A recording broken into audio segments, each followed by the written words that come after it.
আপনি আনইউজ তো, please don't mind. Actually ভার্সিটিতে পড়া অবস্থায় অনেক মেয়ে রিলেশনে জড়িয়ে পড়ে। তাদের ভাষ্য মতে this are deep love and they are so called love fairies in the bedroom. You understand what I am saying? পাত্র বেশি সামনে বসে থাকা লোকটার অনর্গল বলে যাওয়া কথাগুলো শোনার পর আপাতত লজ্জায় মুখ থমথম করছে অথই। এতটা খোলামেলা কথাবার্তা মোটেও আশা করেনি Athoi. Please don't hesitate, tell me about you. আব্বু, আব্বু একটু এদিকে আসবে? অথই ওর বাবাকে ডাকছে। এদিকে বেচারা পাত্রপক্ষ নড়ে চড়ে বসেছে। সেই যে মৌমাছির মৌচাকে ঢিল ছুঁড়েছে ভালোভাবে আন্দাজ করতে পেরেছে। মেয়ের ডাক শুনে ছুটে এলো বাবা। এসে মেয়েকে নরম সুরে জিজ্ঞেস করলো, কিছু লাগবে? অবশ্যই, একটু শান্তি চাই আমি। তুমি কি এই মুহূর্তে এই লোকটাকে আমার চোখের সামনে থেকে চলে যেতে বলবে? আলফাজ আহমেদ মেয়ের কথা শুনে পাত্রের দিকে তাকালেন। পাত্র মাথা নিচু করে বসে আছে। অথইয়ের বাবা ব্যাপারটাকে ঘাটলেন না, অথইকে ঘরে চলে যেতে বলল। তারপর নিজেই দৌড়ে গেলেন ড্রয়িং রুমের দিকে। জানাতে হবে তো যে তাদের মেয়ে ছেলেকে পছন্দ করেনি। অথই চলে যাচ্ছিল কি মনে করে আবারও ফিরে এলো। পাত্রের সামনে দাঁড়িয়ে বলল, তুই নিজে আনইউজড কিনা আগে সেটা প্রুফ কর। নিজেরা মেয়েদের ভালোবাসার দোহাই দিয়ে হোটেলে ডেকে সব কিছু লুট করিস, আর বউ খুঁজতে এসে আনইউজড আনইউজড বলে মুখে ফেনা তুলিস। আমার চোখের সামনে আবারও কোনোদিন যদি পড়িস, আইশ্বর সেদিন তোকে আমি জুতা পেটা করব। কারণ আজকের ব্যাপারটা আমার জন্য টোটালি এম্বারেসিং। বিয়ের জন্য বেশ কদিন ধরেই ওর বাবা প্রেশার দিচ্ছিল। একসময় হাল ছেড়ে দিয়ে অথই তার বাবাকে বলল ভালো পাত্র দেখতে, এবং ভালো পাত্র পাওয়া গেছে ওর বাবা আলফাজ আহমেদের ভাষ্য মতে। ওয়েস্টার্ন ইউনিয়ন ব্যাংকে চাকরি করা সুদর্শনী লোকের মুখের কথা শুনলে আপাতত তার পারিবারিক স্ট্যাটাসের দিকে যাবে না। অথয়ের জন্য সে মোটেও উপযুক্ত নয়। অথই ওর ঘরে এসে ওড়নাটা বিছানায় রেখে কিছুক্ষণ পায়চারি করলো। অসম্ভব রাগ হচ্ছে। মানুষ কিভাবে পারে? একটা ছেলে একটা মেয়েকে কতভাবেই হ্যারেজ করতে পারে। আজকে সেটারই ডেমো হয়তো সে নিজেই দেখল। পথে ঘাটে ঘরে বাইরে আত্মীয় অনাত্মীয় প্রতিটা মানুষের কাছে তাদের বুলিংয়ের শিকার হতে হয়। মেয়েদের কোথাও শান্তি নেই। ঘণ্টাখানেক পর অথই মাত্রই পড়া শেষ করে ঘুমোতে যাচ্ছিল। তখনই ওর মা সাবিনা দরজা নক করলো। ভেতরে এসো। সাবিনা দরজা খুলে ভেতরে এলো। মেয়ে মশারি টাঙিয়েছে। সাবিনা মুচকি হেসে রিডিং টেবিলের কাছ থেকে চেয়ার টেনে এনে বসলো। তোর বাবার মতো তোরও কি মশারি না টাঙালে ঘুম আসে না? মশারির ভেতরে বসে হাই তুলে অথই দুপা ভাঁজ করে বসলো। মায়ের কথা শুনে মিছে রাগ দেখিয়ে বলল, বাবার মতো বললে কেন মা? পৃথিবীর সবাই মশারি টাঙিয়ে ঘুমায়, তাই বলে কি সবারও আমার বাবার মতো অভ্যেস আছে?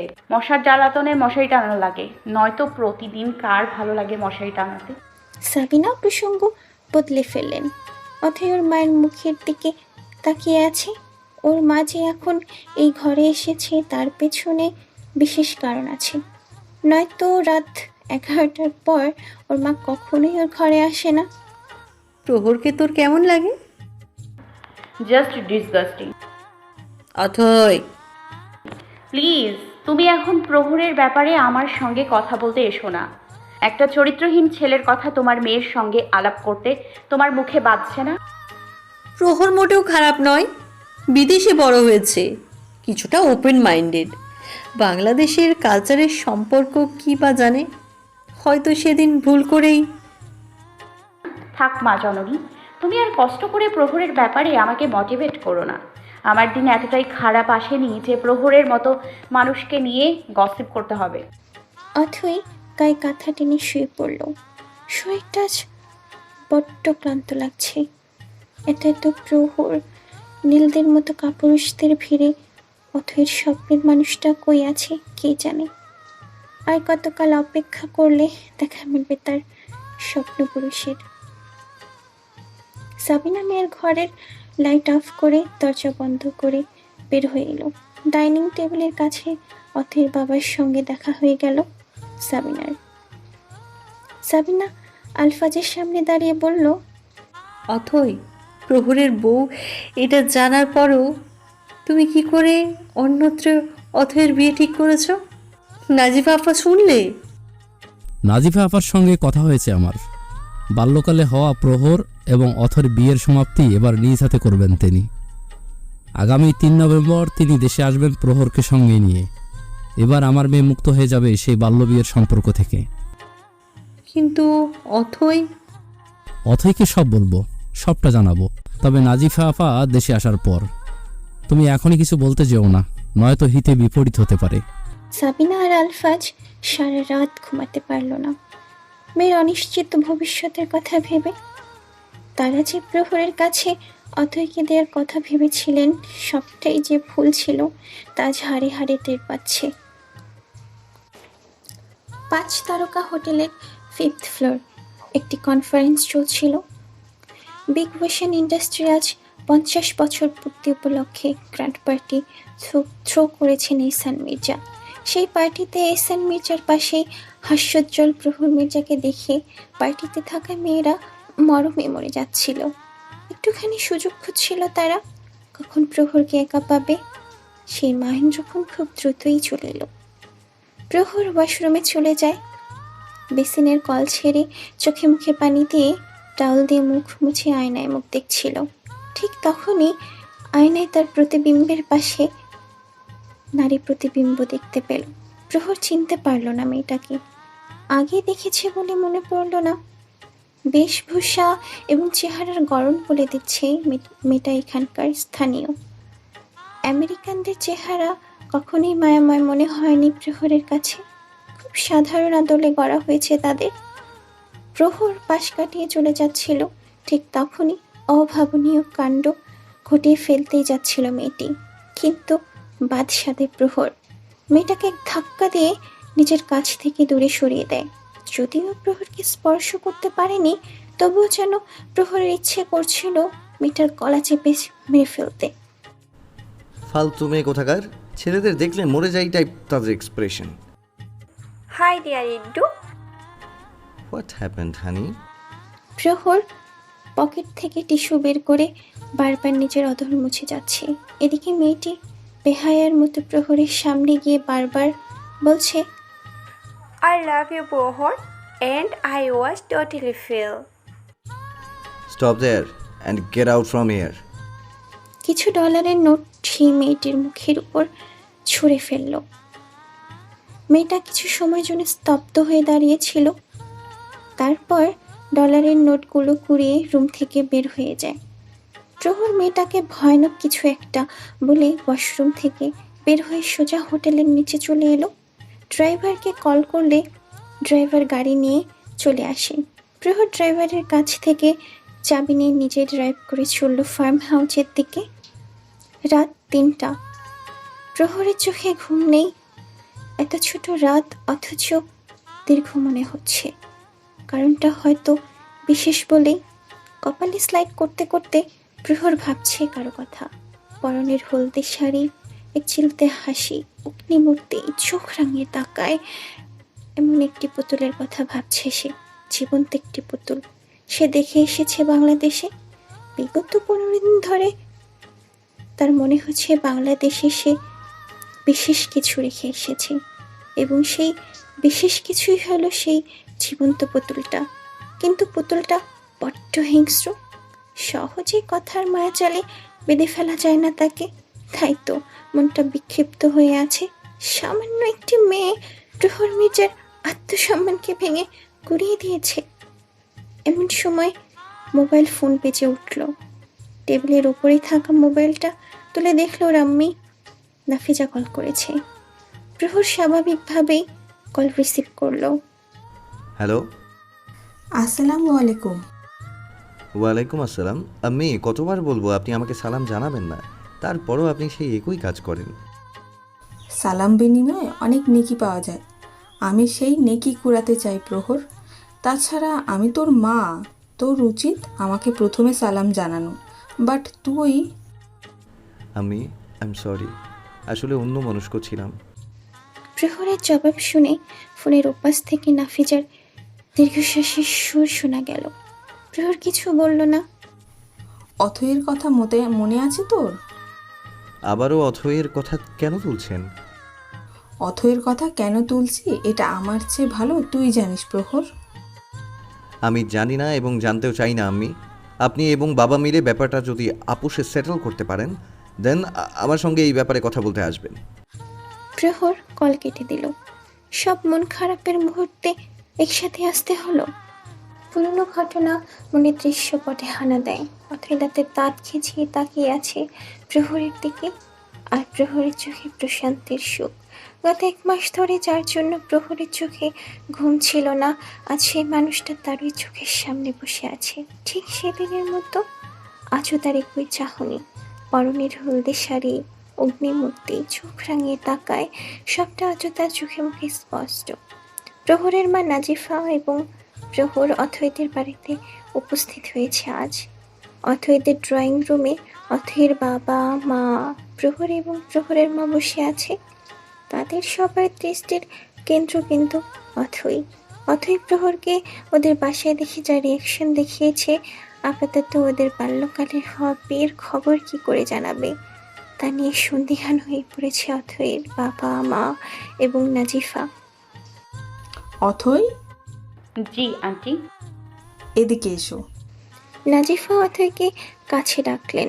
অথৈ নাজিফার পাশে গিয়ে বসলো। প্রহর আর চোখে বারবার অথৈকে দেখছিল।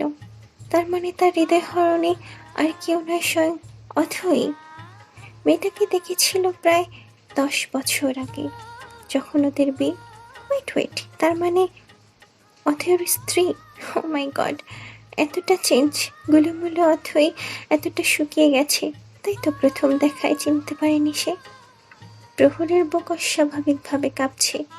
আজ যে এই বাড়িতে এলো, কেন এলো? অথৈর ব্যাপারটা সেটেল করার জন্য। কিন্তু এই অথৈ তার হৃদয় হরণী হবে কে জানতো? তার কৈশোরকালের বউ যে অথৈ, সেটাও তো জানতো না। এখন কি করবে প্রহর? ডিভোর্সের কথা যেহেতু উঠেছে, তাহলে ডিভোর্স তো হবেই হবে। প্রহর নিজের চোখে মুখে সর্ষে ফুল দেখছিল। নিজেকে এতটা অসহায় এর আগে কখনো লাগেনি। হুট করে প্রহর ওর আম্মিকে বলল, আম্মি বাড়িতে চলুন। প্রহর তাগাদা দিচ্ছে বিধায় নাজিফা ছেলের কথায় দ্বিরুক্তি না করেই সকলের কাছ থেকে বিদায় নিয়ে বের হয়ে এলো। পুরো রাস্তা জুড়ে প্রহর চুপচাপ ছিল। নাজিফা সেদিকে মাথা ঘামালো না, কারণ তার ছেলে স্বভাবগত ইন্ট্রোভার্ট। ফিরতে ফিরতে রাত হলো। বাড়িতে ফেরার পর প্রহর এবং ওর মা ড্রয়িং রুমে এসে বসলো। নাজিফা লেজাকে ডাক দিয়ে 2 কাপ চা দিতে বলল। এমন সময় প্রহরের আম্মিকে ডেকে বলল, আমি আমার অথৈকে চাই। প্রহরের কথায় নাজিফার মাথায় বাজ ভেঙে পড়ল যেন। মানে কি, এই ছেলে আজ কটা বছর ধরে অথৈ নাম থেকে বাঁচতে চাইছে, আজ সে ছেলে বলছে আমার অথৈকে চাই? সোফা ছেড়ে উঠে দাঁড়ালো নাজিফা। ছেলের সামনে গিয়ে দাঁড়িয়ে ছেলের মুখের দিকে তাকিয়ে ভাবমূর্তি বোঝার চেষ্টা করলো। আদৌ কি তার ছেলে অথৈকে চাইছে, নাকি তার নিজের ভুল? নাজিফাকে অবাক করে দিয়ে প্রহর বলল, আম্মি আপনি বললে এই বিয়েটা ভাঙবে না। কিন্তু বিকেলে যে আমি নিজে মুখে তোদের ডিভোর্সের কথা বলে এসেছি আলফাজ ভাইয়ের সামনে, তুই তো সামনেই ছিলি, তখন বারণ করলি না কেন? আমি কিছুই জানি না, ব্যাস আমার অথৈকেই চাই। আসল কথাটা চেপে গেল প্রহর। কিন্তু অথৈ তোকে পছন্দ করে না প্রহর। তোদের বিয়ের কথা শুনে কেমন রিয়াক্ট করবে কে জানে। ডিভোর্সের ব্যাপারে তো কেবল ওর বাবা মায়ের সঙ্গে কথা হলো। এক্ষুনি আলফাজ আঙ্কেলকে কল করে বারণ করেন, অথৈ যেন বিয়ের ব্যাপারে কিছুই জানতে না পারে। কিন্তু অথৈ যদি? আমি ম্যানেজ করে নেব আম্মি, আগে আপনি আলফাজ আঙ্কেলের সঙ্গে কথা বলুন। নাজিফা চিন্তিত ভঙ্গিতে কল করলো আলফাজকে। আলফাজ কল রিসিভ করার পর নাফিজা শুধু এতটুকু জানালো যে আপাতত বিয়ের ব্যাপারটা যেন অথৈকে না জানানো হয়। আলফাজ বাদ সাধতে চাইলে নাজিফা শক্ত গলায় বলল, অথই আমার একমাত্র ছেলের বউ। বিয়েটা তো আর ছেলে খেলা নয়। ছেলে খেলা যদি ভাবতাম তাহলে প্রহরকে অন্য কোথাও বিয়ে করাতাম। সময় হলে অথই সব জানবে, তবে আমি ওকে জানাবো। সব জানার পর অথই যা সিদ্ধান্ত নেবে আমি এবং প্রহর দুজনেই মেনে নেব। আলফাজ কল কেটে দিল। সাবিনা আলফাজের মুখের দিকে তাকিয়ে বলল, কি হয়েছে? অথইকে বিয়ের ব্যাপারে জানাতে বারণ করেছে। কিন্তু আগামীকাল যে পাত্রপক্ষ আসবে, তারা যদি অথইকে পছন্দ করে তাহলে তো বিয়ের দিন তারিখ নির্ধারণ করতে হবে। সাবিনা আর আলফাজ দুজনে আবারও দুশ্চিন্তার মাঝে পড়লেন। অথই আজ প্রহরকে দেখে কিছুই বলেনি, কিন্তু রেগে গিয়েছিল যে সেটার অভিব্যক্তি দেখে আন্দাজ করে ফেলেছে ওর বাবা মা। ছাদের চিলেকোঠার ঘরে বসে আছে প্রহর, চোখে মুখে বিষাদের ছাপ, মলিন মুখখানা সবটাই আজ বিরহের ছাপ। প্রহর আনমনা হয়ে বলল, যার মুখ কখনো দেখতে চাইনি, যাকে নিয়ে কোনো সংসার করব বলে ভাবিনি, আজ তাকেই পাওয়ার জন্য আমার হৃদয় ব্যাকুল হয়ে পড়েছে। প্রেয়সীর জন্য আমার হৃদয় ব্যাকুলতার পেছনের কারণ বুঝে আমার বিয়ের সম্পর্কের টান ছিল, নয়তো এত এত মেয়ে এমপ্লয়ির সঙ্গে আমার ওঠা বসা কখনোই তো তাদের দিকে তাকানোর ইচ্ছে হয়নি। সেদিন অনাকাঙ্ক্ষিত ঘটনার প্রেক্ষিতে অথইকে দেখার পরই কেন আমূল পরিবর্তন এলো আমার মধ্যে। অথই যে তাকে খুব সহজে মেনে নেবে না তা আজকের ঘটনা থেকেই বুঝতে পেরেছে। চোখের সামনে একে একে সব ঘটনা ভেসে উঠেছে। অথইয়ের সঙ্গে তার প্রথমবারের মতো দেখা হওয়া, তারপর আজকের বিকেলের ঘটনা, সবটাই মনের দৃশ্যপটে হানা দিচ্ছে। অতীত। স্যার একটা কথা বলবো? বলো। স্যার আমার বাথরুমের সমস্যা হচ্ছে, আগামীকাল ডিউটি পালন করব ঠিক মতো। তোমার বাথরুম পেট কবে ঠিক ছিল? চাকরিতে জয়েন করার পর থেকে রোজ শুনতে হয়, স্যার আমার বাথরুম মানে পেটে সমস্যা। আর বাথরুমের সমস্যা বলো কেন, পেটের সমস্যা বলবে। জি স্যার, পেটের সমস্যা বলবো, কিন্তু কথা হলো স্যার আমার ছুটির প্রয়োজন, নয়তো এখানে ইজ্জতের দফারফা হয়ে যাবে। প্রহর তাকিয়ে দেখলো রফিকের চোখ মুখ লাল হয়ে আসছে, হয়তো সত্যি অস্বস্তি হচ্ছে। প্রহর হাতের ইশারায় রফিককে চলে যেতে বলল। রফিক কোনো মতো হাসি বিনিময় করে চলে যায়। সবে মাত্র জিমনেসিয়াম থেকে বের হয়েছিল প্রহর। গাড়ির কাছে এসে দাঁড়িয়েছে প্রহর। ব্র্যান্ডেড স্লিপলেস ব্ল্যাক গেঞ্জি, 3/4 প্যান্ট, গলায় ইয়ারফোন, ঘরমাক্ত দেহ, বিন্দু বিন্দু ঘাম জমে আছে কপাল জুড়ে, ভেজা কপালে লিপটে আছে চুল। রাস্তায় অতিক্রম করা প্রত্যেকটা মেয়ে প্রহরকে দেখছে। প্রহর হেসে গাড়িতে বসলো, তারপর রওনা হলো ওর বাড়ির উদ্দেশ্যে। 10 দিন হলো ঢাকায় এসেছে প্রহর, ওর আম্মির সঙ্গে দেখা করতে যাচ্ছে। আমেরিকা থেকে আসার পর ওর আম্মির সাথে জাস্ট একবার দেখা হয়েছে, তাও আবার এয়ারপোর্টে। আমাদের নেমপ্লেটের বাড়ির গেটের সামনে এসে হর্ন বাজাতেই দারোয়ান গেট খুলে দিল। খুলানের কাছে আসতেই গাড়ি বন্ধ করে নেমে এলো প্রহর। বাড়িতে ঢুকতেই দেখা হলো রাম্মির সাথে। ওর আম্মি রান্নাঘরে কিছু একটা করছিল, তাকে দেখেই সে কাজ ফেলে চলে এসেছে। দুপুরে কি খাবি? ভুনা খিচুড়ি আর মাংস। এই না গতকাল বললি তোর ওয়েট বেড়ে যাচ্ছে। নাজিফা হেসে ছেলের মাথায় হাত বুলিয়ে দিলেন। প্রহর নিজের রুমের দিকে চলে যায় আর নাজিফা তড়িঘড়ি করে রান্না বসায়। গোসল শেষ করে একেবারে অফিসে যাওয়ার জন্য তৈরি হয়ে বের হলো প্রহর। ডাইনিং টেবিলের কাছে আসতেই দেখলো ওর আম্মি টেবিলে নাস্তা সাজিয়ে রাখছে। প্রহর কিছুটা রাগ দেখিয়ে লিজাকে ডাকলো। লিজা হলো প্রহরের আম্মের হেল্পিং হ্যান্ড। লিজা এসে চুপচাপ করে দাঁড়িয়ে রইল প্রহরের আম্মির পেছনে। প্রহর লিজার দিকে তাকিয়ে বলল, আম্মিকে এই কাজগুলো কেন করতে হলো? ম্যামকে আমি বারণ করেছিলাম, কিন্তু প্রহর বাদ দে না বাপ। বছরে 6 মাস তো বিদেশে পড়ে থাকিস তোরা বাপ ছেলেতে মিলে। তোদের হাতে গোনা কদিন কাছে পাই বল? তোদের একটুখানি খেদমত করতে পারলে আমার হৃদয়ের শকুন হয়। আম্মির কথার উপর আর কোনো কথা বলল না প্রহর। নাজিফা ছেলের পাতে একে একে সব খাবার তুলে দিচ্ছিল। প্রহর প্লেটের দিকে তাকিয়ে দেখল হাঁসের মাংস ভুনা, চালের গুঁড়ার রুটি আর মিষ্টি দই। প্রহর মুচকি হেসে খাবারে মনোযোগ দিল। ছেলের খাওয়ার দৃশ্য দেখে নাফিজার মন ভরে উঠল, খুশিতে চোখ চিকমিক করছে। নাস্তা শেষ করে নাজিফার কাছ থেকে বিদায় নিয়ে অফিসের উদ্দেশ্যে রওনা হলো প্রহর। অফিসে ঢুকতেই একে একে সকল এমপ্লয়ি প্রহরকে সালাম জানাচ্ছে। প্রহর হেঁটে গিয়ে ওর কেবিনে ঢুকলো। চেয়ারে বসার পর বেল বাজালো। কিছুক্ষণ পর দরজা ঠেলে ঢুকলো ইশতিয়াক আহমেদ, প্রহরের অফিসের ম্যানেজিং ডিরেক্টর। Hello sir. হাত বাড়িয়ে দুজন হ্যান্ডশেক করলো। প্রহর ইশতিয়াককে বসতে বলল। ইশতিয়াক চেয়ারে বসলো। কটা মিটিং আছে আজ? নতুন এমপ্লয়ি নেওয়ার কথা ছিল, ইন্টারভিউ নেওয়া হয়েছে? আজ মিটিং নেই স্যার, তবে নতুন এমপ্লয়ি সিলেক্ট করা হয়ে গেছে। নতুনদের জয়েনিং আজই হয়েছে। আমার পিএ কোথায়? হিমানি তো আজ আসেনি। হোয়াট? আসেনি মানে কি? সে কি জানতো না আজ আমি অফিসে আসব? জানতো স্যার, কিন্তু হুট করে। মে কামিন স্যার? দরজা নক করলো কেউ। ইশতিয়াক এবং প্রহর দরজার দিকে দৃষ্টিপাত করলো। প্রহরের পেয়ে হিমানি এসেছে। প্রহর দৃষ্টি নত করে বলল, ইয়েস, কাম ইন।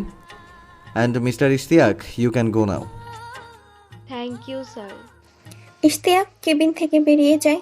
হিমানি এসে ডেস্কের সামনে দাঁড়িয়ে রইল। আমি অফিসে এসেছি 10 মিনিট হয়েছে। আমার পিএ হিসেবে তোমার উচিত ছিল আমার আগেই অফিসে আসা। স্যার রিক্সা পেতে দেরি হচ্ছিল। Lame excuse. নতুন কিছু বলো, এসবের দোহাই শুনতে এখন আর ভালো লাগছে না। কথাগুলো বলেই প্রহর চেয়ার ছেড়ে উঠে দাঁড়ায়। ঠিক তখনই হিমানি অভাবনীয় কাণ্ড ঘটিয়ে ফেলল। প্রহরকে আষ্টে পৃষ্ঠে জড়িয়ে ধরল, পাগলের ন্যায় প্রলাপ বকছে।